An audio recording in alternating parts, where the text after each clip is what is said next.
Afternoon, everybody. Welcome back to Algebra 2. Today we're going to talk about extrema and end behavior, fancy words for simple characteristics of a graph that you can spot. Before we do that, of course, we're going to warm up, and the warm-up today is about symmetries.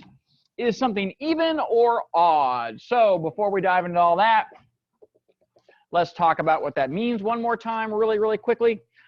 Even function, all that means is that it's the same on the left and the right of the y-axis. So this graph, would it be even? Yes, if I flip it over there, this would be an even function. My classic example for an odd function is something that might look like this. Odd means it's symmetric across the origin. That's hard to see, but if you're not sure, take some test points. Like, oh, here's a point on the graph, right? If I take this and I flip it over, do I also get a point on the graph?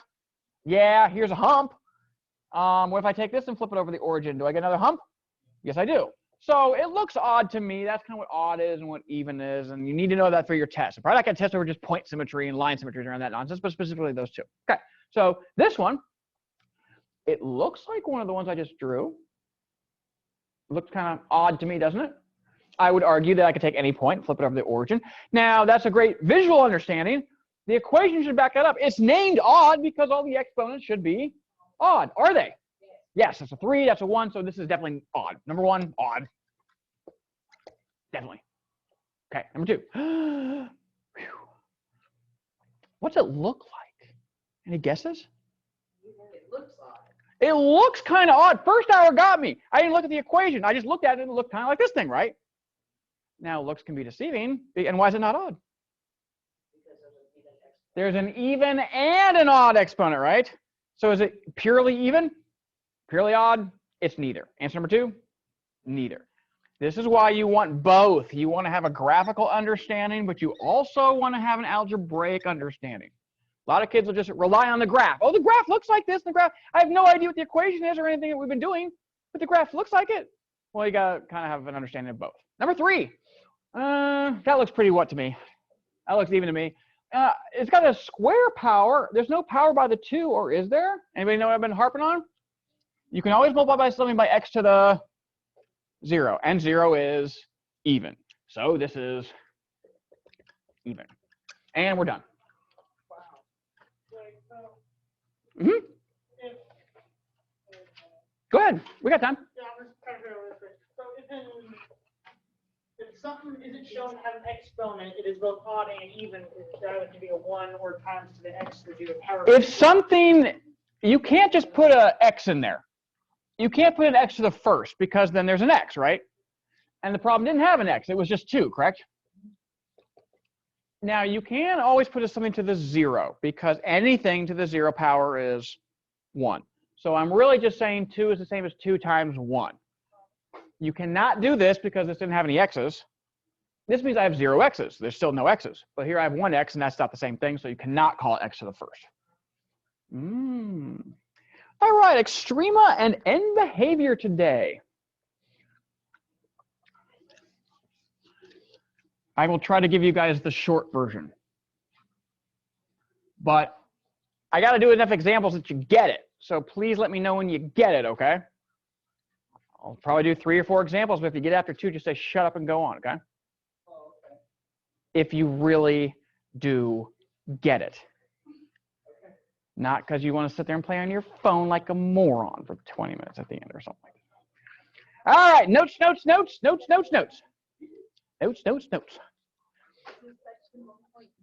It is. That makes sense. Yeah, we're kind of going in order. Section 1.3, it's got homework assigned with it, as due on Friday, homework 1.3. 2 days always, tomorrow's a work day.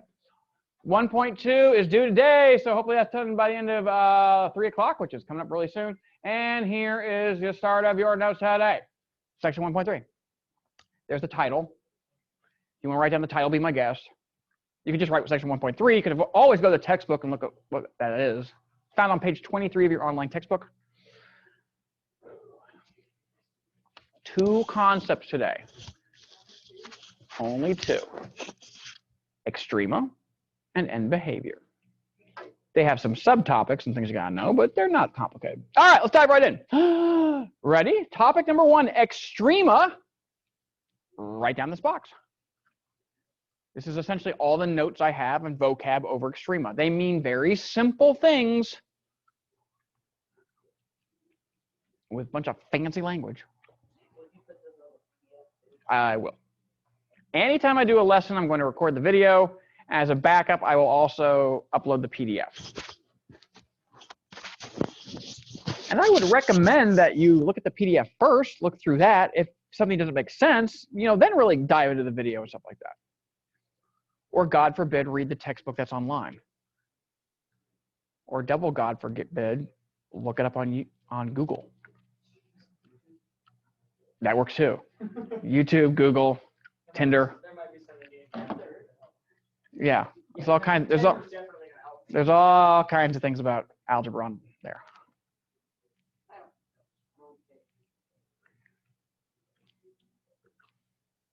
Extrema. Always try to break down these words. What's extrema sound like? The word Extreme. Yeah, it's extreme. So the high spots of a graph, the very top of a graph, or a very bottom spot of a graph, those both are extremes. And they're called extrema. Max and min, I'm not going to say maximum, I'm not going to say minimum, that's just too many syllables for me. I'm going to say max and min. But they're what they sound like. A maximum is the highest spot, a hump that points kind of down. A minimum is a low spot that points kind of up. Those are both extremes. So when I say extrema, it's an umbrella term that could mean humps, basically, highs and lows, mins and maxes.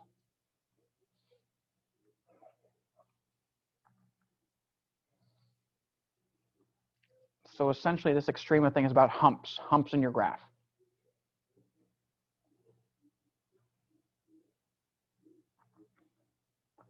Labeling what these humps are is what the bottom two are about. And they got different language for it. Whenever I put a slash, it means it could be either one. So when they say local or relative max or min, sometimes they might say the word relative, sometimes they might use the word local. And it's your job to know if they mean the same exact thing.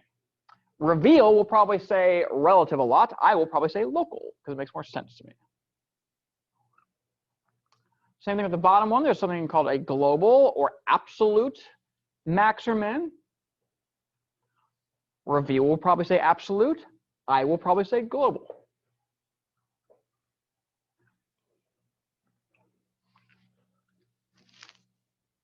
And this is very much about just looking at a graph and seeing if something's high or low. It's really, really simple.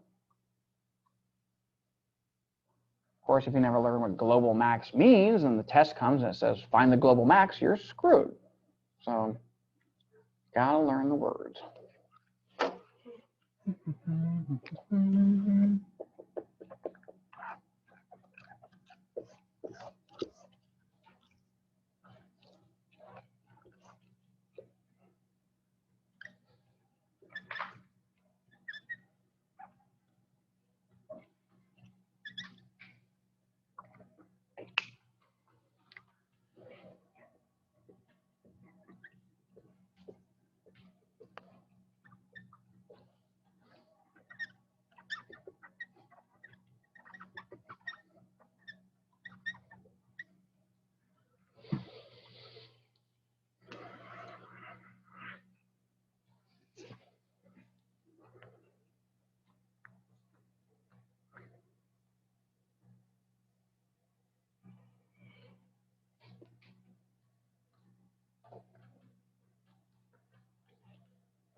my example on the board. You don't have to have it be exact, but just draw anything with some humps in it, basically. Because that's what extrema are. Extrema are the humps, maxes and mins. Do I need to belabor this, or is it pretty self-explanatory about what everything means? The maxes are the high spots, right? The tops of the hills, and the bottom ones are minimums. Okay, that's what extrema is. So if I say go find an extrema, you're looking for maxes or mins. Okay, extrema means both. It could be a max or a min. Good on that? Okay, let's talk about these last two. Now, would you agree that for this point right here, around here, close to here, that's the highest spot? I would agree with that too. And this one around here, would you agree that that's around here, kind of the smallest spot, right? Now there's other smaller spots on the graph, right? This is smaller, right? This is below it. This is lower, right? But I'm not worried about them. I'm just saying around here, this is the smallest. Fair? What's a word for close to or around something that's local? Exactly. So this would be you would call it a local max. It's not the maximum ever for the graph, is it? There's certainly higher spots, but around there, this hump, that is locally the maximum. Is this the lowest spot ever? No. But is it the lowest spot locally? Yes, this would be a local min. In fact, no matter what hump I draw, wouldn't you agree that around there is either the top, the highest spot around there, or for this one's the lowest spot around there? I don't think any hump I draw locally, it would be a max or min. So here's what I want you to write in your notes. If I ever ask you if something is local, you always say yes. Something is always a local min or max. Everything we talk about, local, min, or max. Even funky looking things. How about over here? This thing, it's not a complete graph. It doesn't go from negative infinity to infinity. Let's practice domain real quick. What is the domain of this? First of all, what's domain mean? It's only been a week. Come on, somebody knows. All day, somebody knows. You guys got to know too. X's. The X's that are allowed to plug in. Now, if you look at this graph, there's no X's over here that work, right? Only between 2 and 5.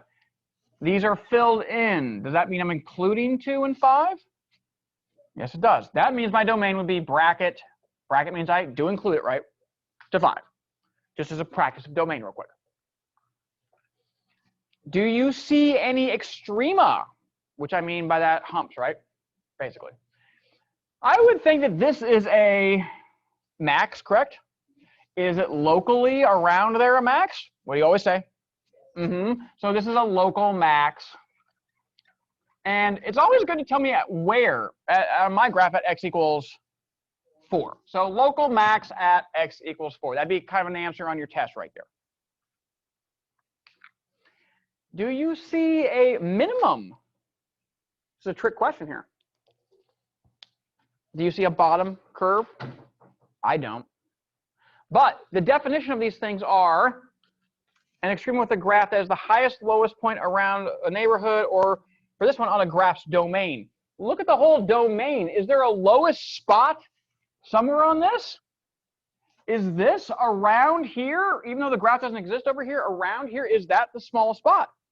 So this would also count as a what? Local, not max. Local min, yes, local min at x equals 2, for example. So is this a local min around here? Is that the lowest spot around here? Yes, this would also be a local min at x equals 5 in that case.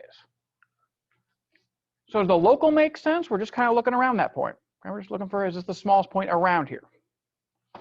If local means just around something, what do you think global means?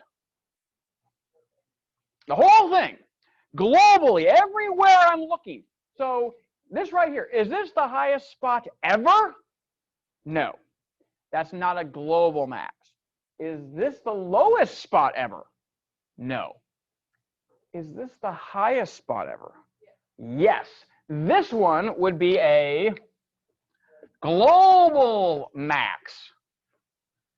Is it also a local max? What do you always tell me? But it is global. Global means the highest or lowest spot ever. Is this a global min? No, it goes lower than that, doesn't it? So global just means for the whole dang thing. Now, how about over here? Is this a global max? Is this the highest spot on the domain? Yes, it is. This is a global and local max. And it can be both. It's always local, right? So you always got that given to you. It might also be global, so it could be local and global. What about this one? Is this the smallest spot on the domain? I would say so, isn't it? So this is also a global min as well. We said that was a local min, right? Is that a global min? No, that's not the smallest spot ever, is it? There's other spots smaller over here. So that's the difference between local and global. Do I need to beat this dead horse more, or do you get the gist? Yeah. Good question. Yes. I love this time. Sure. What's up with the squiggly unit next to the global local min? Oh, that's just my at symbol. No. Oh, and? Oh, and. That's my crappy. I thought that was representing something. No, I'm just my bad. Just shorthand. That's and that's at. Good? Okay. I think we're good on that. Real fast. This one. Is this a min or a max? Is it local? What do you tell me? Yes. Is it global min? Yes. This one. Global max? Yes. No. Why no? That arrow means it keeps going up, right? So, but is it a local max? Local min, global min? Local. Good. Very good. Very good. You guys are good. Okay, let's keep it going. Next. That's pretty much it for Extrema. Okay, that's Extrema. Extrema means mins and maxes, local or global. Okay. Second concept today. Separate. End behavior. Maybe a new heading. This is end behavior. And write down this box. It's a lot of stuff to write down, but do it. And this might look very scary, but it's not.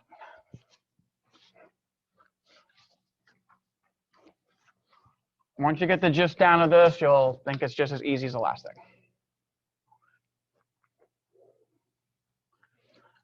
Please make sure from the last slide, though, you did write down it's not always called local. Sometimes it's called relative and global and absolute. So if reveal says the word absolute, don't freak out. Go back and translate that into a word that you understand.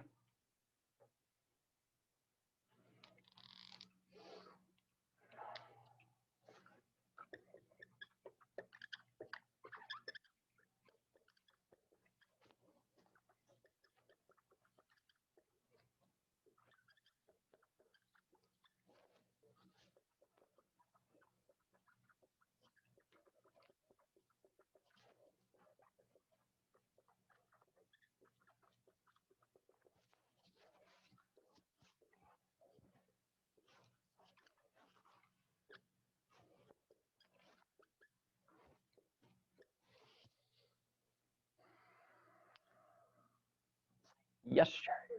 What does the when mean? I will explain that in a second. For right now, just write down all your random symbols. It's a calculus thing. And what they do is, you're not learning calculus, don't worry. But there's two ways to write this idea. One of them is like the simplified wussy way. And no offense, but that's the Algebra 2 way. So they kind of dumb down a higher level concept and they write it in a weird way that you'll never see again higher up. So there's really no reason to learn it besides to get through reveal. They're both, you're going to find they're both the same exact thing. It doesn't really matter. This is all, as you write it down, don't let it scare you. It's all fanciness for what happens on the ends, end behavior on the ends of a graph as you go really far to the left or you go really far to the right. That's all this is all about. And once you see how all these symbols are used, you're going to get it, and it's going to make perfect sense. And it'll be just as dumb and boring as the Extrema was.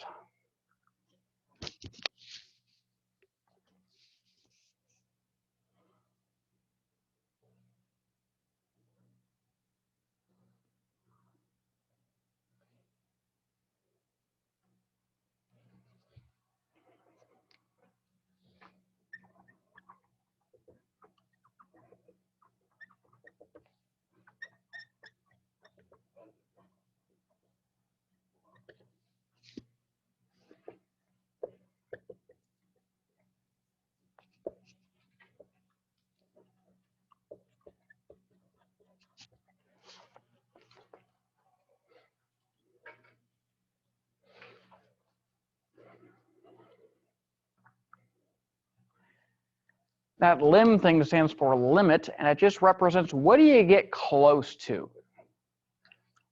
What number do you get close to? That's all it means.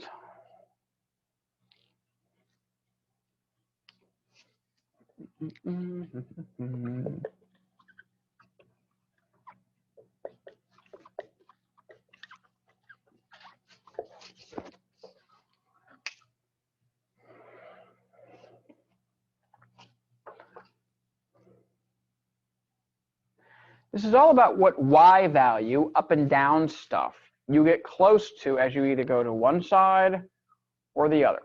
End behavior. Got a bunch of arrows and infinities in there, but it's okay.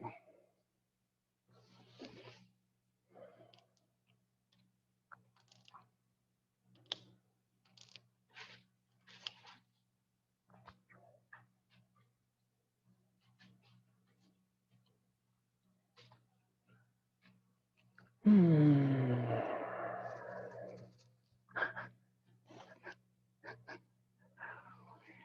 doing my job right.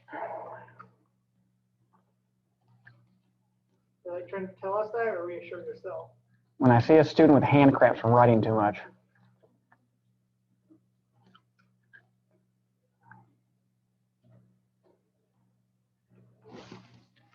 And this will probably pay off really well because I'll probably let you guys use your notes on the test at the rate we're going. Unless you all get too entitled and complaining. Then the hell with you. Yeah. Yeah.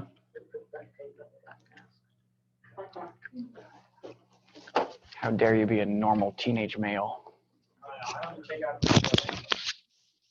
Is that a good or bad thing? Well, I mean, seeing as he's kind of an animal point, I'd rather be a little less like him. It's a good goal. Yeah. He's got his name memorized by 3 PIs already. Nice. Not in a good way. Try not to be jerks when you grow up. Oh, my father's already taught me how to be one. He's taught you how to be a jerk? Yes, he's like, now this is what we do. If someone's being an idiot, you call them out, and you make fun of them. Like I do to you guys. Yeah, I understand that. Okay. I'm a jerk then. All right, cool. All right, let's get down to it. Even if you're not done writing it down, it's online. You don't want to spend all hour writing, right? So write it down the best you can. There's a PDF out there. If you're missing something, go ahead and do it. Let's get to what it means. All right. First things first, there's a lot of fancy symbols on here. And let's break down what this part means right here, okay? Remember, this is end behavior. This is about what happens on the ends. Is you go really far to the left or you go really far to the right. That's all this is about. This part right here, x with an arrow. I'm going to say that as x approaches negative infinity. X is back and forth, left and right, correct? Where's negative infinity on the number line? Is it over there or is it over there? It's to the left, correct? So all this means is we're going to the left. What do you think this means? We're going to the right. So this is just a fancy way of writing going to the left and going to the right. Cool? Down here in my calc version, guess what this means? We're going to the left. And this one means I'm going to the right. That's all this fancy junk means. The answer, f of x equals, or whatever, approaches, is what's going on with the up and down y values, okay? So let's do our first example. Here's your example right here, okay? Reveal might tell you this, okay? And again, what's this mean? Which way am I going for this one? Left. Okay, so as I walk towards the left, what does my graph do? What y value am I getting closer and closer to? Well, what's happening to the y values? They just keep getting bigger and bigger and bigger. Up to positive infinity or down to negative infinity? Positive infinity. So when I write an infinity symbol here, what's that mean? That just means that this thing goes up. As you go to the left, this graph goes up. That's all this fancy junk means. What about this one? Humor me. What's this mean? I'm going which way? To the right. I look at my graph. I walk towards the right. And what's my graph doing? It still goes bigger and bigger all the way up to infinity. And this junk down here, the calc version, means the exact same thing. So this means I'm going to the left. As I go to the left, it goes up to positive infinity, right? This means I go to the right, which it also goes up to positive infinity. Expect both versions. Reveal will hit you with this. I think it's dumb, so I'm going to hit you with that. But they mean the same thing, okay? Let's try another example. How about this graph? Ooh, it's going to be tricky. It's going to be tricky. Something like this. A lot of wiggles in the middle, isn't there? We have a more mature word for the wiggles now. What are they called? Extrema? Mins and maxes and stuff? Yeah. We're not doing that right now, but that's the point. Okay. It's called end behavior because I only care about the ends. I don't give a dang about what's going on in here, okay? That's just nonsense I drew. So let's break it down again. If I asked you this, and I said, x goes to negative infinity, which way am I going? Left. And as you go to the left, as I walk towards the left, the graph goes to negative infinity. This answer would be negative infinity. And if I was doing my calc version, same thing. Just different ways of writing it. And this one, I know it's easy, but humor me. Where does that go? To the right. As you go to the right, this graph goes up to positive infinity. So that would be my solutions for this one. See how all these fancy symbols mean really easy things? Most of the things in my class are going to break down to really easy ideas if you know what the hell these symbols mean. One more example. Yeah. Do you get it? Because it's not Agile Mind. That's why. Agile Mind made me teach things in the most awkward order ever. And you've done it before, Miss Chambers, so it does get easier. Yeah. All right, last one here. Check out this thing. This thing's weird. Over on the right doesn't blow up. Nonetheless, the concept will be the same. What y value do I approach as I go to either side? Yeah, one thing at a time. Let's do the left first, okay? As you go to the left, this goes down to negative infinity. My algebra version, my calc version. Now, on the right, it doesn't go up to infinity and negative infinity. You know, you kind of get spoiled. A lot of times the graphs just blow up or go down really far. Not always. This time, as I go to the right, what y value am I getting closer and closer to it never touching? 3. That's what it approaches, right? All these arrows mean the function approaches something. So the function, in this case, as you go to the right, approaches 3. Could be a number, could be an infinity symbol, but whatever it gets close to vertically. That's one of the things I recognized on reveal. Mm-hmm. When they don't give you a choice of the numbers, if you put in like your one-off, it counts as wrong. Yeah, there's a lot of decimal with the intercepts and stuff like that. Like, yeah. Like, you know, off by 1. Yeah, let me know. If it is blatantly just close enough and they're counting you wrong, then I'll give you the credit back. And if you're being dumb and you can't interpret the graph, then shame on you. So there you go. And that's kind of all there is for today. There's some examples, but I think you get the gist, right? Actually, real quick, this one. Limit as x goes to negative infinity. What did I just say? X goes to negative infinity. Which way are you going? Left. What's the graph do? It goes up to infinity, right? Limit as x goes to positive infinity. That means I'm going to the, and the answer would be negative infinity. What about this one? Limit as x goes to negative infinity. What y value are you getting closer and closer to? 2. And as you go to x goes to infinity? 2 also, yeah, and so on and so forth. And that's kind of all there is to it. I won't even bother with that. There you guys go. Cool? All right. That was section 1.3. You got 15 minutes left. You're welcome. And that's your task for now. Finish up 1.2. Got 15 minutes to get it done before it's late.